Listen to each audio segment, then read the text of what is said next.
आज की राजनीति में शब्द नहीं सीधे वार चल रहे हैं और इस बार निशाने पर है देश के प्रधानमंत्री नरेंद्र मोदी। वार करने वाले हैं विपक्ष के नेता राहुल गांधी। राहुल गांधी ने एक तीखा पोस्ट करते हुए प्रधानमंत्री को खुली चुनौती दी और लिखा, नरेंद्र सरेंडर मोदी। आपको यूएस ट्रेड डील रद्द करने की चुनौती दिए गए 24 घंटे से ज्यादा हो गए और आप खामोशी से इजराइल निकल गए।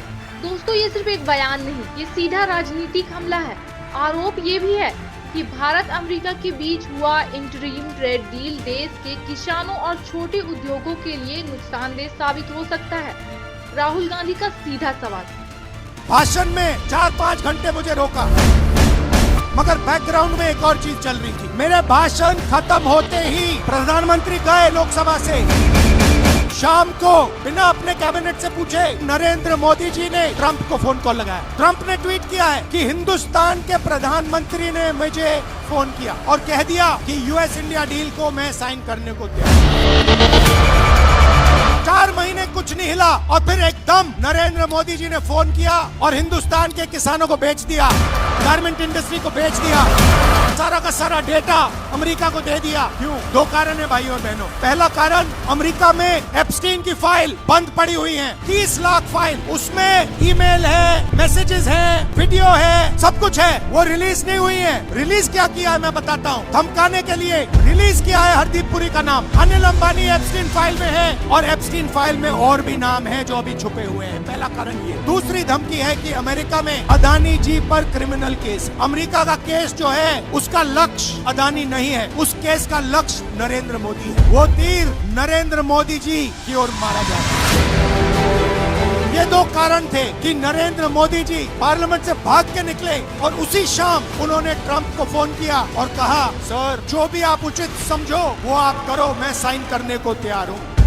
अगर ये डील भारत के हित में है तो फिर इसे रद्द करने से डर किस बात का? और अगर इसमें कुछ गड़बड़ है तो देश को सच्चाई क्यों नहीं बताई जा रही? अब जरा टाइमिंग देखिए। प्रधानमंत्री इस वक्त 2 दिन की राजकीय यात्रा पर इजराइल में है। मुलाकातें हो रही है, रक्षा और टेक्नोलॉजी पर चर्चा हो रही है, राजनीतिक साझेदारी को मजबूत करने की बात हो रही है। लेकिन राहुल गांधी इसे डिप्लोमेसी नहीं, डाइवर्जन बता रहे हैं।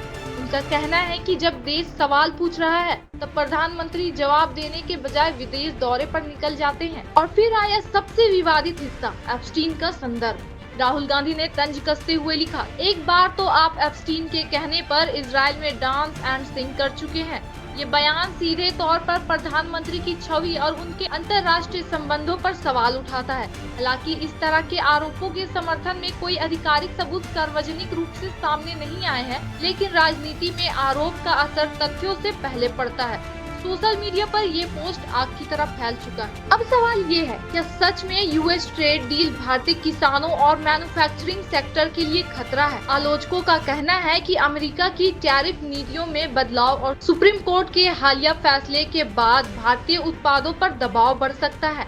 कांग्रेस का आरोप है कि सरकार ने जल्दबाजी में समझौता किया और भारतीय हितों की पूरी सुरक्षा नहीं की। वहीं सरकार समर्थकों का तर्क बिल्कुल अलग है। उनका कहना है कि ये डील भारत के निर्यात को बढ़ावा देगी, टेक्नोलॉजी ट्रांसफर और निवेश के नए रास्ते खोलेंगी। और प्रधानमंत्री का इजराइल दौरा भारत की सुरक्षा और राजनीतिक मजबूती के लिए बेहद अहम है। तो फिर सच क्या है? क्या सच ये है कि देश इस वक्त 2 नैरेटिव के बीच खड़ा है? एक तरफ राष्ट्रीय हित और राजनीतिक साझेदारी की बात, तो दूसरी तरफ पारदर्शिता और जवाबदेही की मांग। राहुल गांधी का लहजा साफ है, अगर आप देश के लिए सही कर रहे हैं तो संसद में आकर खुलकर चर्चा कीजिए, डील की शर्तें सार्वजनिक कीजिए और अगर इसमें किसानों के खिलाफ कुछ भी है तो उसे तुरंत रद्द कीजिए। यह सिर्फ ट्रेड डील की बहस नहीं है, यह भरोसे की बहस है। क्या सरकार बड़े अंतर्राष्ट्रीय फैसले लेते वक्त जनता को पूरी जानकारी देती है या फिर कूटनीति के नाम पर सब कुछ बंद कमरों में तय होता है?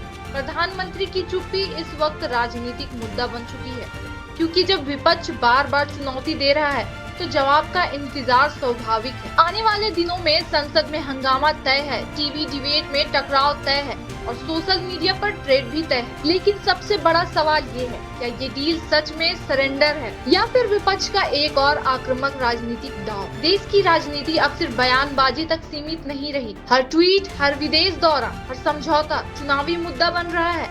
देखना ये होगा कि क्या प्रधानमंत्री इस चुनौती का सीधा जवाब देंगे या फिर ये बहस फिर शोर में दबकर रह जाएगी। फिलहाल सियासी तूफान अपने चरम पर है और आने वाले 24 घंटे तय करेंगी कि ये विवाद और भड़केगा या फिर कोई नई कहानी सामने आएगी। पूरी खबर जानने के लिए वीडियो को लाइक करें, शेयर करें और सब्सक्राइब करना ना भूलें TZS न्यूज को। मिलते हैं अगले बड़े अपडेट के साथ।